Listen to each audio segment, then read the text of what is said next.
미국 대학 지원 시에 전공을 꼭 정하고 원서를 내야 되나요?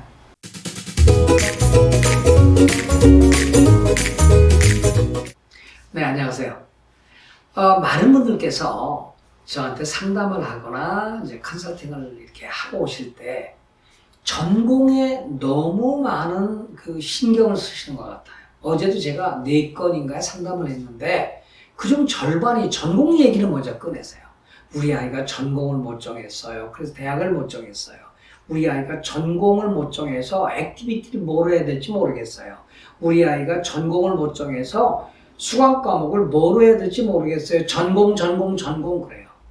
근데 제가 수없이 이 블로그를 통해서나 유튜브를 통해서 제가 말씀을 드렸거든요. 미국 대학과 전공, 미국 대학 입시와 전공, 이 문제를 말씀드렸는데 아직도 이해를 못하는 분들이 굉장히 많으세요. 이러시더라고요. 유학을 4개 들고 왔대요. 근데 전공을 정해야 된대요. 누가요? 전공 정하면 좋죠. 9학년 때부터 10학년 때부터 내가 확고히 나는 널싱 하겠다. 간호사 되겠다. 좋죠. 어떤 학생은 그때 나는 지올로지, 지질학 하겠다. 좋죠. 그렇게 확고한 방향이 정해진 학생이라면 아무런 문제가 없습니다. 그런데 나이 16, 17, 18이 앞으로 남은 4, 50년 인생에 내가 뭐를 해야 될지 어떻게 결정하겠어요? 안 그렇습니까? 여러분들은 대학 가실 때 그 메이저를 정하고 가셨어요. 전공을. 그리고 4학년 때까지 맞건 안 맞건 죽어라고 그 길 갔어요. 저도 그렇거든요.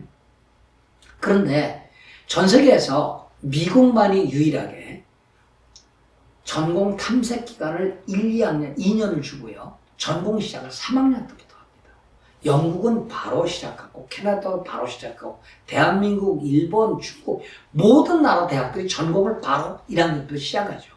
준비는 고등학교 때 하고. 근데 미국만 예외예요. 미국은 전공을 정하건 안 정하건 1학년 때 들어가서 2년 과정을 거치면서 자기 전공을 확정하고 3학년 때 전공을 시작을 합니다. 그러니까 1, 2학년 때의 전공은 정한 학생도 가전공이에요. 아셨어요? 그리고 안 정한 학생도 정할 수 있고요. 정한 학생도 바꿀 수 있어요. 얼마든지. 단 아주 극히 예외적으로 존스 홉킨스의 바이오메디컬 엔지니어링 BM이라는 그런 건 못 바꿔요. 바꾸지도 못하고 편입도 안 되고 그냥 정하면 끝까지 가야 되는 겁니다. 그래서 제가 오늘 다시 재방송처럼 대학 입시 때, 대학 원서 쓸 때 전공 정해야 되나요? 라고 말씀을 드렸는데 원칙은 안 정해도 됩니다. 그런데 어느 주립대학 쓰려는데 전공을 정하래요. 왜 그럴까요? 이거는 학생 관리 차원이에요.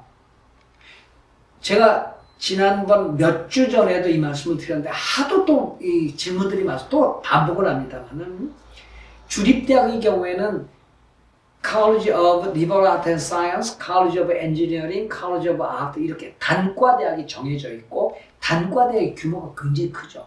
그럼 그 단과대학을 운영하고 그 단과대학의 메이저, 전공을 운영하는 기본 인력들이 있어요. 이 기본 인력을 운영하려니까 기본 학생이 차야 됩니다. 그렇기 때문에 정원 관리가 들어가요. 그래서 1학년 때부터 일정 수가 컴퓨터 사이언스, 파인 아트, 사이콜로지, 바이올로지, 케미스트리 이렇게 일정 인원을 유지를 해야 이게 돌아가잖아요. 그래서 주립대학은 입학할 때 반드시 거의 반드시 네가 희망 전공을 쓰라고 해요. 근데 그 희망 전공을 바꿀 수 있다는 얘기죠. 바꿉니다. 얼마든지 바꿉니다. 그러나 1학년 때 들어갈 때 정원 관리 차원에서 일단 전공을 정하고 들어갑니다. 근데 그게 바뀔 수 있다는 얘기죠. 사립대학은 굉장히 유동성이 있어요. 융통성이 있어요. 그 이전에 주립대학들은 그래서 전공별로 경쟁이 치열할 수가 있어요. 특히 컴퓨터 사이언스의 경우에는 아주 합격률이 낮아져요. 바꿈에도 불구하고. 근데 사립대학은 전공별 경쟁률이 그렇게 치열하지 않아요. 그러니까 그럴 경우에는 방법이 있죠. 전공을 안정하거나 시시한 전공, 좀 낮은 전공 우회해도 얼마든지 가능합니다. 미술하는 아이도 다른 전공으로 갈 수 있어요. 파인아트로 미술대학으로 들어갔다가 물리과대학으로 갈 수 있다는 얘기죠. 제가 다 물어봤습니다. 미국 대학. 내가 파인아트를 하는데 대학 가서 물리과대학으로 컴퓨터 사이언스로 갈 수 있어? Yes, 갈 수 있다는 얘기예요. 그러니까 고등학교, 대학을 준비하는 고등학교 과정에서 애쓰지 마세요. 애쓰지 마세요. 다만 지난 한 2주 전에 또 유튜브 찍었던 것 같은데, 네, 공대의 경우에는 프리리퀴지트가 있어요.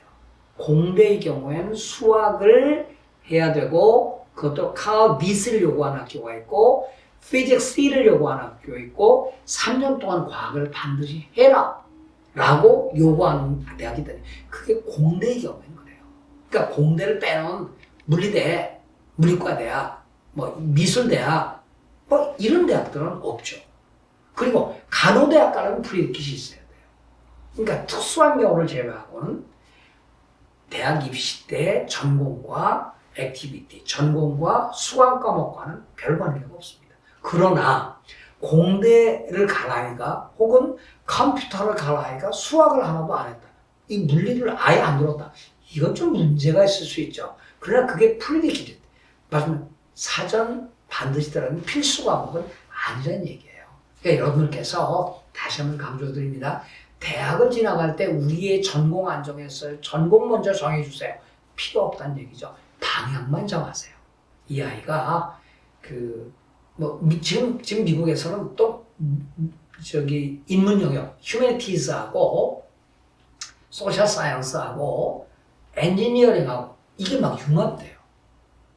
예, 그게 이제 UC 버클리 MET 아닙니까? 엔지니어링, 그 다음에 인더스트리얼 엔지니어링, 그 다음에 비즈니스 앤드 컴퓨터가 융합되잖아요.